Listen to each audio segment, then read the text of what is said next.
स्वामी मला काहीच कल्पना नाही. आपण कृपया शांत व्हावं.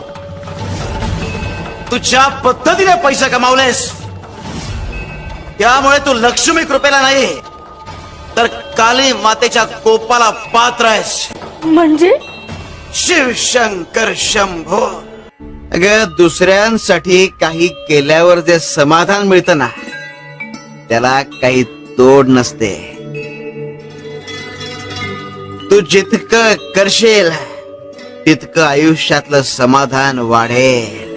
शिवशंकर शंभो. त्या वाईटपणावर मात करण्याची संधी देऊन देव मनुष्याला मोक्षाकडे न्यायचे दरवाजे उघडे करत असतो. आपला चांगुलपणा इतका मोठा असायला हवा की त्या समोर वाईटपणा फिका पडायला पाहिजे. शिवशंकर शंभो.